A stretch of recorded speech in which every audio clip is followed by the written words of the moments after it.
Welcome back, everybody, to 2 Hours on a Sunday. I'm Nick. And I'm Brian, and today we are discussing why we love the Teenage Mutant Ninja Turtles. Ooh, this is going to be a good one. And I have been waiting to do a conversation, or have a conversation like this, since I was a child.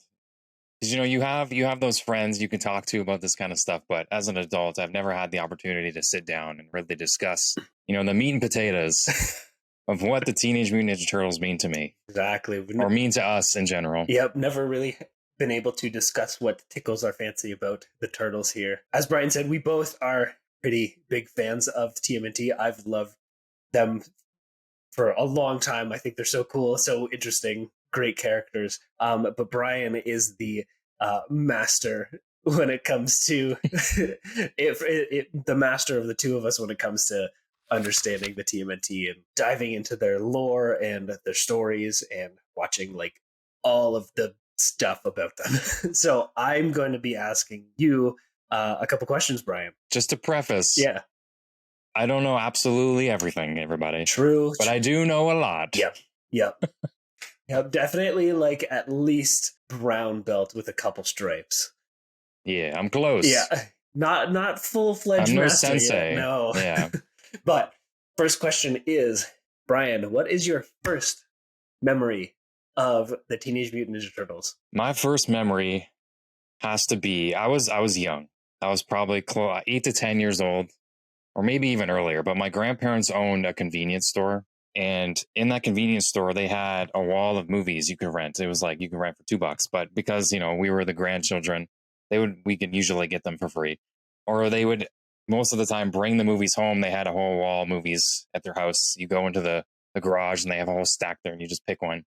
And I have two. There was a version of the 80s cartoon. There was an episode with the Easter Bunny. I watched that quite a bit. And then there was another episode, I believe, I don't know if it was on the same VHS or maybe another one, where they meet their future selves and they're old and they're like 90 and they're all like eating pizza and they're all like gangly and they're trying to do crime fighting right with the turtles and they just can't because they're so old. I think those are the first kind of introductory moments I have would be the 80s cartoon, but it wasn't what got me into the Turtles. I watched it, but then I'm not sure if the 2003 show came or the movies. I believe the movies might have come in my being first rather than the show. But I think the second Secret of the Ooze movie is really when my fandom kicked off, because the first movie was very dark. Mhm. And as fans of the comic books who saw that movie and loved it, you were already teenagers at the time, so you appreciated it. But me as a 8 to 10-year-old self, the second movie was so much more lighthearted and like fun that I gravitated to that more than the first one. But now as an adult, obviously the first one is superior, but the second one still holds a place. Right. In my You heart. still have But the soft spot for the second one, for Secret of the Yeah. Ooze. Now, have you rewatched of the old cartoon, like the Easter episode and when they're old? Like, have you gone back to watch those recently? I have the Turtle Van with all the discs in it. Yeah. So you have the 10 seasons or whatever. But I have not gone back to watch those. I have a DVD where it has like the first 5 episodes of the show where they first conquer the Shredder and the Technodrome. Mhm. Those first 5 episodes, I think, are the best of the show. And after that, they obviously had to push production and the quality kind of dropped. Right. Where it just became a weekly Saturday morning cartoon rather than like trying to get the money for the show. So I've gone back to watch those first 5 episodes, that first DVD, quite a bit over the course of my life, but I haven't gone back to really binging the 80s show as much. As we'll talk about later. The 2003 show is my baby. Yes. Yeah. And for me, my introduction to the Teenage Mutant Ninja Turtles was you showed me the 2003 show. You're like, I think we were hanging out one day after school. We were playing Pokemon or something. And you're like, have you watched this yet? I'm like, what? No, I don't even know what this is. And It's like, it's the greatest thing of all time. I'm pretty sure that's exactly what you said. And that's how you sounded too. And it was just like, oh, this is something different. Like we were used to Pokemon. So where it's like, Ash in his like serialized adventures, Jesse and James are in every single episode, but this was something different. This was Mhm. actiony. It was ninjas. It's like, oh, this is cool. And it was at a point in storytelling for kids and, you know, kids WB where they were allowed to be serious, right? They were allowed to have these tones and shifts where everything wasn't all like the 80s was more fun and jokey and comedy and like you just needed, but this was like the storytelling was crazy. Yes. Like it was so good. There was arcs in every season. All the characters developed and there was dark moments and funny moments and everything was balanced. Like even Yu-Gi-Oh had so many dark moments back in those early, you know, those 4 Kids shows, Static Shock. You had, Yes. you know, all those that had those underlying elements of darkness, but it was a fun cartoon show. Exactly. Like getting banished to the Shadow Realm. That's like terrifying. Excuse me. Yeah, the Millennium items. Jeez. Terrifying. Even one of your favorite characters, Sonic the Hedgehog. Sonic X is one of the greatest shows. Absolutely. And it was in that era, right? It was in the 2003 to 2008 Yes. of cartoons. And I feel like that show was so short lived. It's like I wanted more. I wanted more of it. And I was thankful that the TMNT show went as long as it did because it gave you more. You're like it gave you more of what you actually wanted too. Yeah. Kind of leading into this, I kind of already know a little bit, but what is your favorite iteration of TMNT? 2003, and it's not even a question. Yeah. Now, to preface, I do enjoy all versions of the Turtles. The 80s, I understand why people love it. It's not my favorite, but I can still, I know I can hear the voices. The 80s theme song is one of the best theme songs ever created in the history of cartoons. So I'll give you that. The lead up, the first 5 episodes, the first season's really good. You know, then it kind of peters off. 2003 hit me in a place where I started taking cartoons more serious in my life. And I felt like it changed me totally. Whereas my imagination was obviously growing as, you know, a 10-year-old. And it really made me into who I am today with the cartoons that I watch. But this show, I can go back and forth with this show. Like I can rewatch it so many times and I'm still invested as much as I was when it first aired. And the 2012 show, I really enjoyed. But I was so caught up with the 2003 show and like, you know, it was Turtles and Spider-Man. And where you introduced me to the 2012 show. Yeah. And it wasn't until like halfway through the first season where it was like, yo, you have to watch this. This is a cool new take on the Turtles. And I was like, okay, I'll give it a shot. You know, it was the 3D. And I started from season 1 and I've watched it. I have the whole collection and I love it. There was just aspects that didn't hit as hard for me. So it didn't really stick to me. But the characters were done really well. And then there's Rise of the Turtles, which honestly, the people who love Rise, kudos. The animation, I love the animation, the 2D aspects, but I couldn't get past 3 or 4 episodes. I just could not take the cartoon serious enough. Everything was jokey. They were all the same character. I know they're like, you have to give it a chance. I tried. I just cannot do it. Although the movie, on the other hand, that released on Netflix, the Rise of the TMNT movie, I give that a solid 7.58 out of 10. And I rewatched it, I think 3 times. Nice. Okay. There was only a couple aspects I'm like, okay, I have to deal with their character and their personalities because that's what the show came from. But on the whole as a movie, I could rewatch it anytime. That's awesome. But 2003 is my show. Yeah. And I think when I think of the Turtles, that's the first image that comes to mind. Close second is like the live action movies. I don't remember watching the 3 movies when I was younger. I did, but I watched them recently, and the first one is spectacular. It's dark. It's got some tension in it. Their characters are awesome. Secret of the Ooze is just that like fun. It is an excellent kids movie.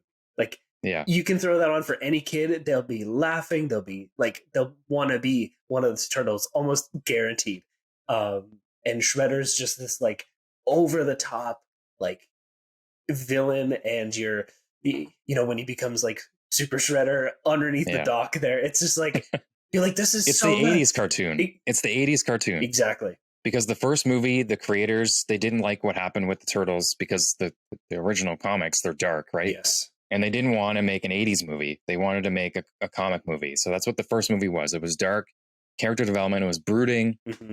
But then obviously the studio saw how successful it was, but they wanted that fun playfulness of the cartoon. So that's why they didn't use their weapons as much. There was more there were the color tones weren't dark, you know, they were bright. The soundtrack was popping. Exactly. You know, you had all these lighthearted characters, all the jokes. You had, you know, Vanilla Ice was in there. Exactly. You had the dance off. You know, it was, you know, changes in time. But I didn't think we didn't appreciate the movies until we were definitely mid teenagers. You know, Absolutely. Yeah, I think that looking back on all of the iterations, 2003, I think their designs are always what's going to be in my head when I think about it. Close second would be the movies, and then the 2012 show, because I was like, I saw something before Brian related to the Turtles. Like I felt like the 2012 show was more along like, you watched the 2003 show, but I felt like you really connected with that 2012 show. I did, and it was just I think like it was just like the design of the characters that was, it was inviting. It was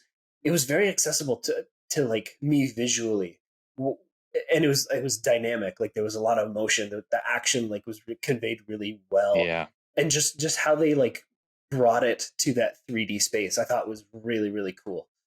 What do you think of the progression of the styles over the years? Like how do you think they've gone? You did mention that, you know, the Rise TV show was not your favorite, but the movie was good.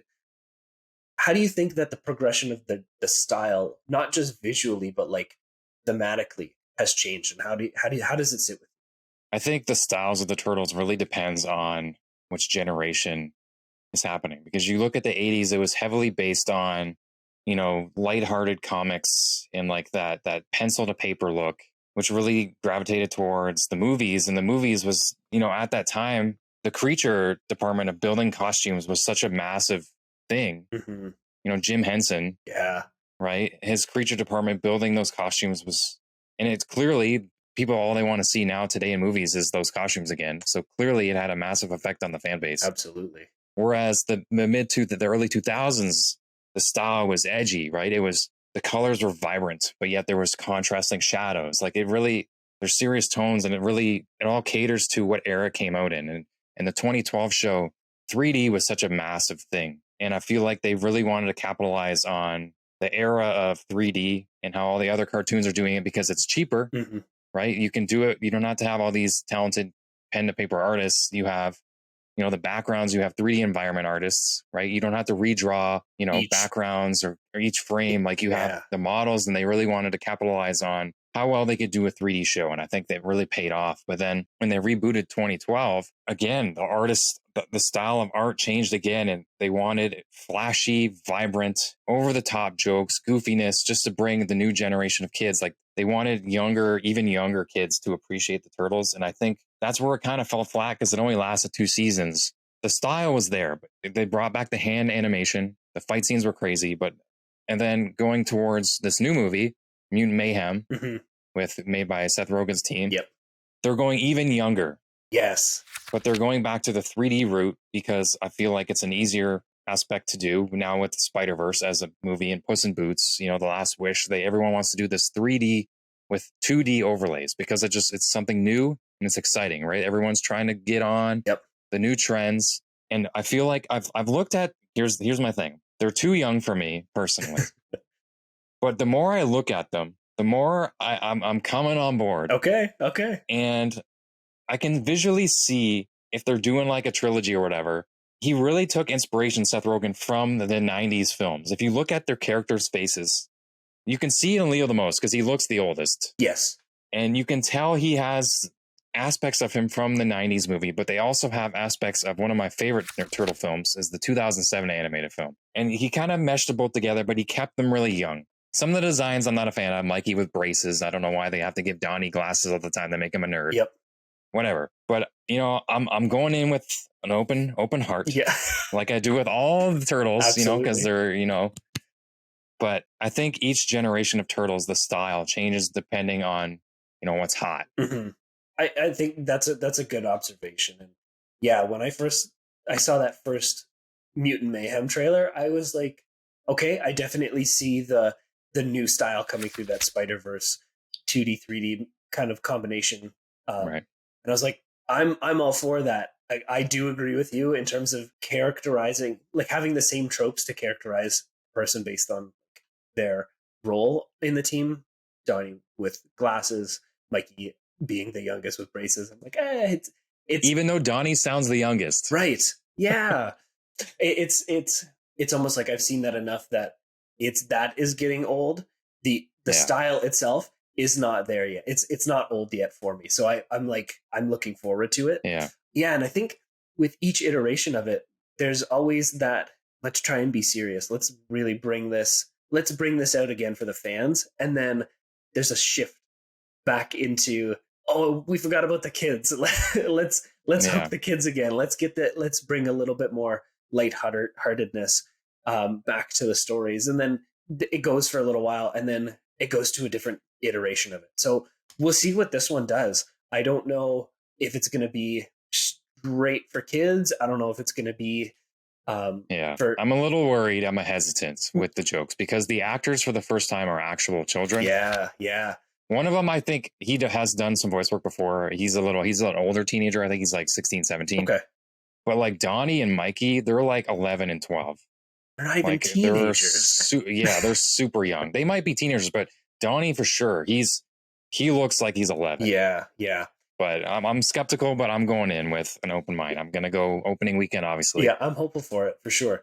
Now, Brian, you do some animation for work and on the side for fun. I do. You've done a couple of videos of the Teenage Mutant Ninja Turtles in like stop motion. And every time I watch it, each of the episodes, I'm just like, one, it's awesome. Good job. Great for you. You're amazing. But also, how did you remember the dialogue?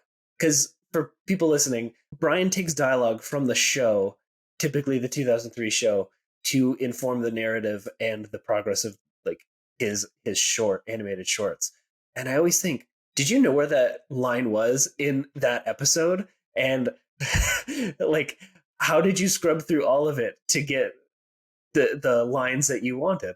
Okay, the 2003 show, just to reiterate again, is one of my favorite cartoons or favorite forms of media in my entire life. And I have watched this cartoon, I would say 5 times through all the way.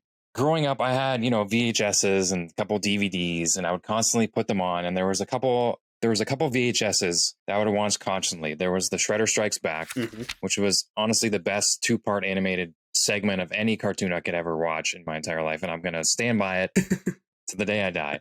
And then there was Return to New York, and just watching season 1, season 2, season 3, like I feel you soak up so much more as a teenager and from age 10 to 15, where that's where I was watching it so much. The voices are ingrained in me, and that's the only way I can hear the Turtles. And so because I've watched them so many times, I can constantly pick out, like me and Adria are rewatching it now. We're in the midst of season 2. And like, I know exactly what's coming, but it's the most enjoyable form of media to me. Like it's not old. It never gets old. Yeah.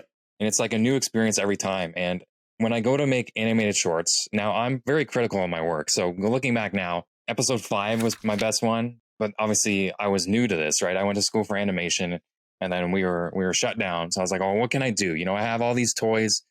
I want to keep my animation skills going, but I didn't have the software to do it on a computer or whatever. So I was like, let me just, stop motion is the most difficult form, I believe, of animation. Yep. Let me try my hand at it. So I did it a couple times, and I was like, okay, I can see myself getting better every episode, but going back, I'm like, there's things I can easily do better. And with new stuff coming out, that's definitely been fixed. But the way I want to form a narrative in those shorts is easily accessible, because I know exactly where, I don't know how it happens with my brain, but I know any episode I could pull dialogue from. And I can be like, I can just go, okay, season 3, episode 10. I know exactly where that line is. Like when I'm developing the story, I can hear the voices in my head saying the lines. I was like, well, they've definitely said it before, because clearly I can hear it. Yep. So I know exactly what arcs. I think it all depends on the arc, right? I know what arc is in each season, and I can go back and, depending on what they're talking about, just pull from there. So just seeing it a bunch of times and having it resonate so hard with me, that's how I can remember everything. Gotcha. It's like the kids in our generation who memorized all the lines of Shrek. Yeah. I knew a few. Yeah. I knew a few lines, but it also had to do with the games. Yes. Right. The games had you can access the audio files from the games from the early 2000s, like the first one. Then you had Battle Nexus, and then you had Mutant Nightmare for number 3, and they were those, you know, the over the top. You can have a party of people come on when you play, and you go through basically. You went through the whole story of the cartoon, so like you had a refresh every time, and they had cutscenes, and so they had all that dialogue as well. So like I'm pulling from everything that has been soaked up in Right. my childhood.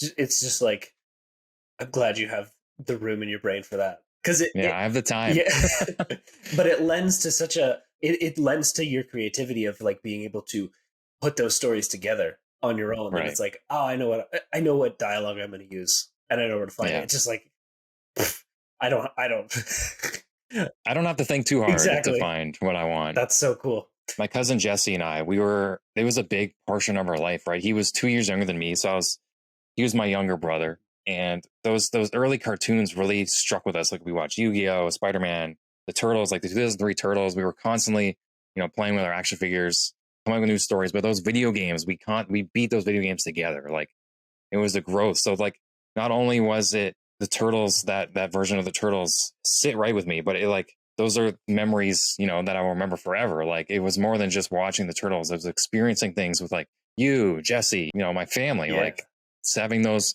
my friends there to experience it with, it added to the extra of why I love, you know, there's the 2003 show so much, and the Turtles in itself. Exactly. Yeah, I think that is such a big component to appreciating things from our childhood, is associating with those fond moments. And it's unfortunate when people lose that interest in those things. And, you know, I think, you know, we grow up and maybe our interest in it changes, but it's really sad when we lose that interest entirely. Yeah, imagine not liking the Turtles anymore. It's like, what are you talking about? It's like, no. There's still something to hold on to. Even if the current iteration is like not for us, maybe it will be, or maybe another iteration a couple years from now will spark it up again. But we still have something to go back on. And I'm glad that you have all of those mental connections to be like, yep, no, this is still the definitive Turtles for me. Yeah. What I love, like what we loved in general, is still sticking with us, because it basically made, like, I collect all the NECA toys. I have the video games, you know, the cartoons on, you know, Blu-ray, DVD, whatever. Yep.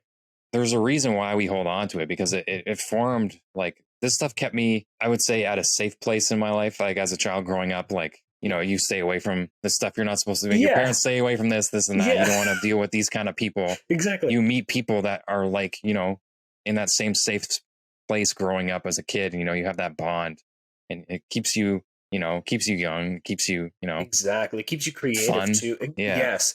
And for me, like, I'm fortunate enough to be able to still, you know, take time to watch movies and absorb media, and it really helps to connect with like people that I interact with. I think people are always surprised when they're like, "Oh, you like this obscure thing too?" And it's like, yeah, like, because back then it wasn't cool, right? Exactly. And it's like nowadays it's way more like it's accessible, yeah. And it's not taboo to like cartoons or anything, which is great. I'm so happy that people just accept that other people like stuff that they might not. It makes the world a little bit nicer. Yeah. And I feel as myself, you know this, we've been friends for almost ever, like 26 years or something like that. Yep. And I find when I'm very into something, I'm excited. Yes. I wouldn't say I'm forceful when it comes to passionate. my passion about things. And I find I push that onto my friends. Right. It reciprocates, like, you know? Yes. It's almost like they find it as, it's like infectious, right? Where it's like, oh, like Brian's pumped about this. Like, I'm pumped about this. Right. It's like, I'm pumped too. There's got to be a reason. And then you like get into it and you're like, oh yeah, that makes sense. I get. And which also makes a safe place for you for the stuff you love. Exactly. To bounce that off of me. And then I get excited because then I get into what you're into. It's a whole thing. It just goes down to, you know, what being friends are, like building a friendship with somebody when you're young, right? Exactly. And I think, I mean, this is getting way, way deeper now, but I feel like people have a hard time making friends when they're older. And I get it, because I think we sort of lose that safe comfort zone of like, I like Pokemon, I like the Yeah. Turtles. It's like people lose that. They feel like other people are judging them, and it's like, you know what, they might be, they might not be. But if you express yourself, and if you say what you're passionate about, other people will be around, and other people will support that, even if it isn't for them. It's like, good for you. I'm Yeah. happy that you are able to like what you like, and that in itself will get me excited for it, and then we can talk about it, and then you can be comfortable in your own position and whatever, and then there's a friendship right there. And then I feel like we also have to we have to go out of our way to find those places where those people who would be on our side, Mm-hmm. like have the same likes Exactly. to be able to make that connection with. Whereas back in the day, we're on the playground, we're talking, we're just spewing. Maybe we're drawing in art class or something, or Yeah. something spews. Like we talk about absolutely anything when we're kids, right? Yep. Even if we're shy or not, we have that connection. Then that's why, we've had the same friend group since we were in grade 2. Exactly. And school, yeah, school is like the best and easiest place to hopefully make friends, Yeah. because yeah, you're surrounded by other kids whose brains are just going nuts all the time, just like yours. And Yeah. it's like it's a breeding ground for creativity and trust building. And that's what fandom is, right? It's just comfortability with the people around you, like Yeah, who feel the same way, the same passion you do about something. exactly. Especially like with the Turtles, like the Turtle fan base is absolutely massive, and that's why you can say they've been around for 30 years, Exactly. right? And yeah, and I hope that, the fans that might have a little bit of a negative streak in their hearts or in their minds, kind of, Because there are, there are, you're out there. yeah, there's people who that might sour the fan base a little bit Yeah. for anything. And it's like, man, I hope you find what you're looking for in those times, because Especially when they're turning, like they're nagging on the people who love their version of the Turtles, right? Everyone has their own version of the Turtles, yeah, whatever era you grew up in, and using that as a stepping stone for our personal opinions and our version of the Turtles and our personalities. Let's segue into, who is your favorite turtle? Who do you see yourself as? Like, what member of the turtle group do you see yourself as? yes, I think this is a question that every turtle fan like thinks about. And Yeah. I will start by saying the reason I love the Turtles so much is because you can find a little bit of yourself in each of them. They each embody different personality traits or different characteristics that are redeeming and potentially weaknesses in all of us. And I love that. I love seeing like the nerd in me reflected through Donnie, and I love seeing the kid in Mikey in me, and the leader in Leo, and like the the guy who's not afraid to get a little bit rough with things in Raph. For me, I gotta say, my favorite for where I'm at right now personally is Mikey. Mikey's this goofy, fun kid who has like his big brothers to look up to, and getting into shenanigans and being able to joke and make light of tough situations. But he can also, when he needs to be for his family, He's there. He steps up. he's there. Yeah, Yeah. and you'll be talking about this when we get into our next segment. But yeah, Mikey has a lot of like redemption going on, especially in terms of growing up and becoming and like fitting into his role as one of his brothers. Right. I think that's why they made him the last Ronin. Exactly. Right. Because he has so much growth to do and things to acknowledge. The other ones are essentially born leaders, fighters, and doers. He's looked after essentially, Right. but he has to grow into that, and he can make light of it too. And I think for me, being able to laugh things off and to see the good in a lot of things right now for me is like, that's exactly what I'm looking for. My close second would be, I'd say Leo. I love the leader in him. I love that he has to step up and he has to just do for, Right. he has to work for the family. He has to protect, and it's his obligation. There's a quote I love. I'm not going to get it right, but it's from the 2003 show. Yeah. And Mikey is saying, it's about Leo, and he's saying, Leo is busy being the leader. And it says, Raph is free not to think because Leo does all the thinking for him. Donnie's free to dream, and I'm free to just do whatever I want, all because Leo is busy being adult enough for all three of us. Like he's that's the core of like, they all understand Leo has the burden. Exactly. But he allows them to be themselves, right? Exactly. Because he's taking it on. And that's what I love about him. I think that's perfect. That's like, for a kid's show, that's like, yeah. That was I quoted that pretty perfect. I'm not gonna lie. I think that was almost close to what he said in the show. It's great because it's like, yeah, I would love to fit that role of, I don't want other people to worry about those things. I got it. You enjoy, because I can enjoy it too. I'm okay with taking that obligation. That's why I'm here. I think he's such a great character. Now, I don't want to devalue any of the other two, so I have to put them, Donnie and Raph, in a very close, like 2.5. They're like a hair under each other. Exactly. They're not. They're not 1, 2, 3, 4. They're like one. Even though the the theme song may say that. Exactly. 1, 2, 3, 4.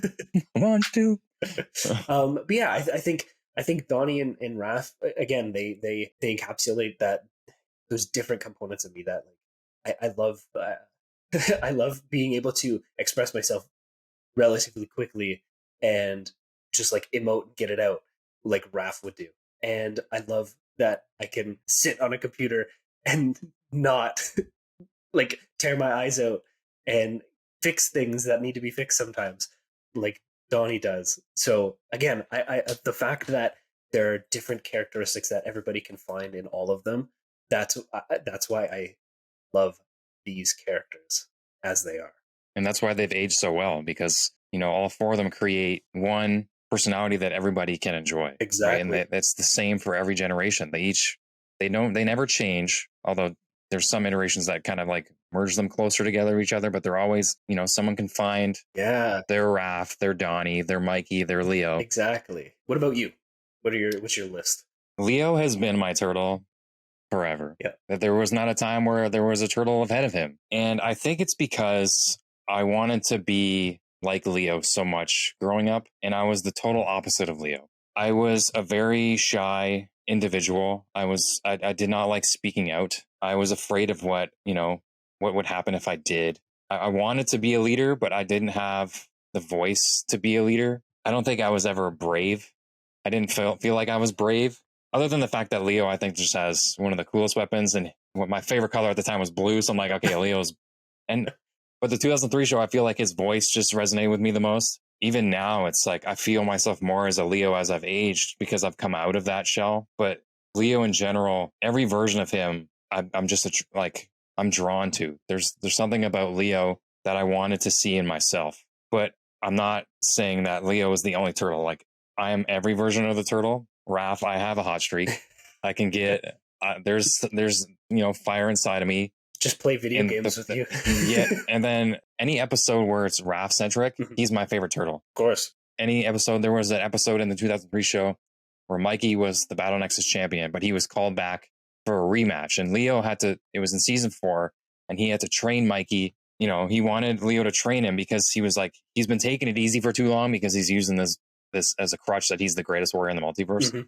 He took it upon himself, like we said, he's the jokester, but when his family needed him and he needed to step up, Mikey, I can always relate to, and I find my sarcasm, and I think I'm pretty funny at some points. Adria thinks I'm funny, so that's all that matters. Yep. And then Donnie, I love creating. Yep. Whereas he's not, I don't dislike Donnie. I just find when it comes to watching the Turtles, I love the ninja action, and he's not as on the level of the others because he's so busy being the one that saves them. Yes. In situations where they need tech or they don't know how to do something.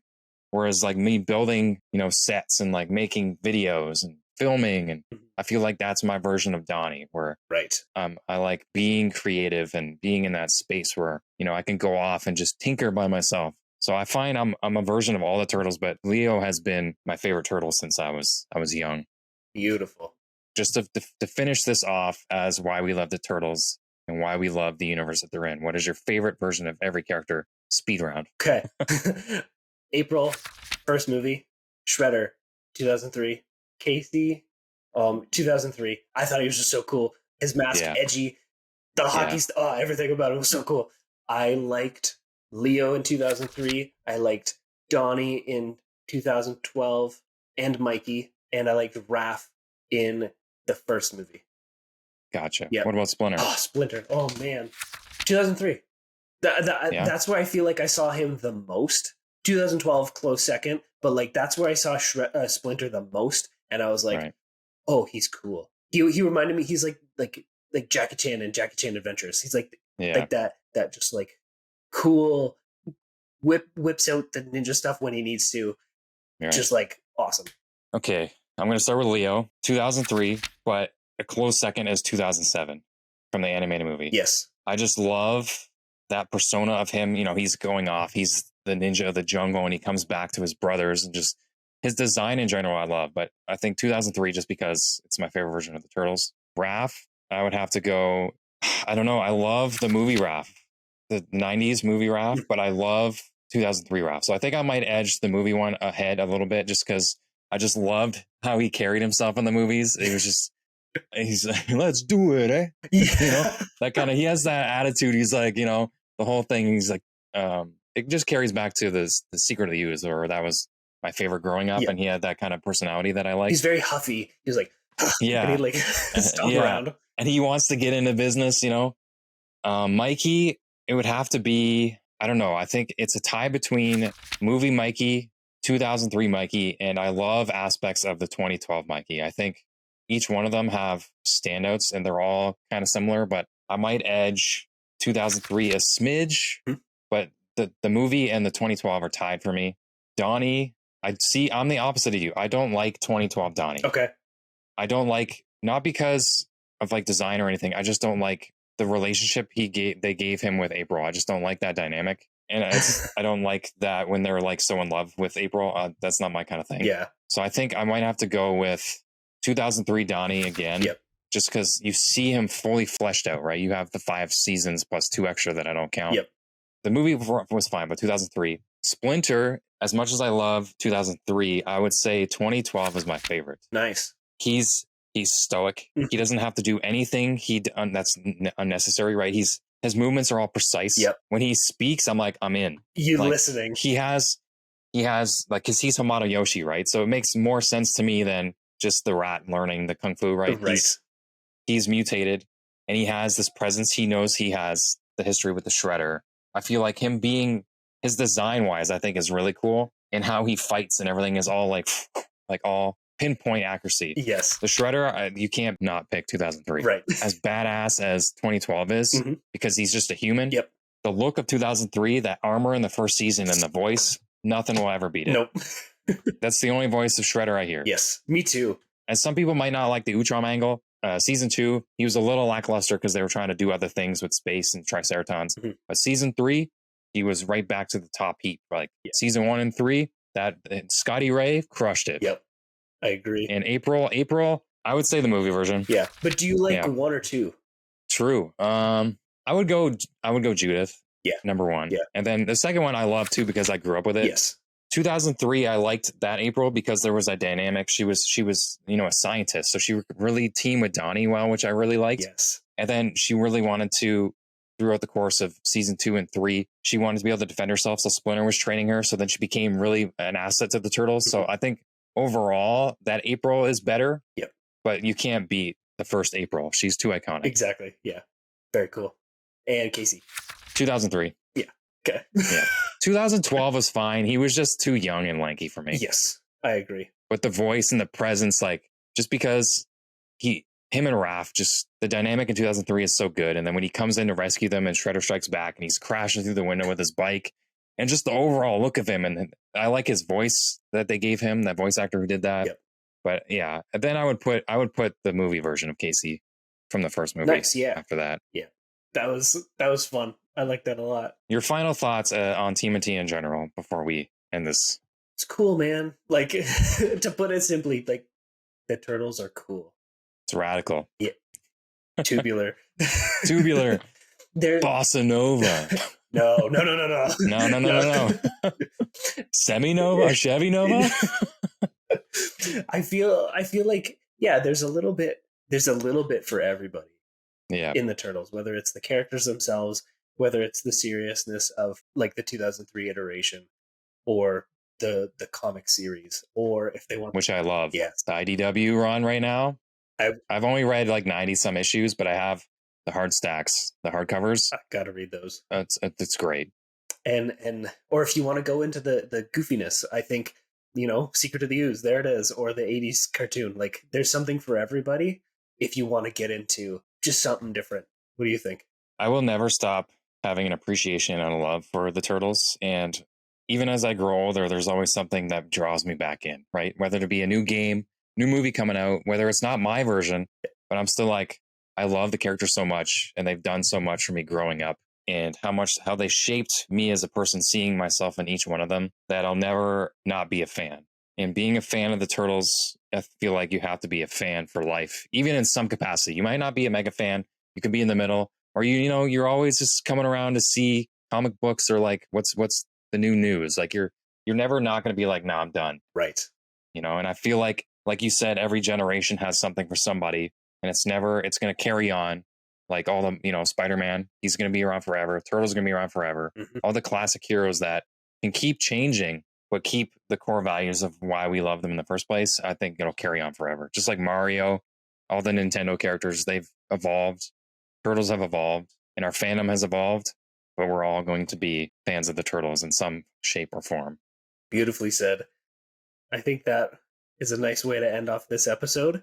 So I thank everybody for listening and tuning in.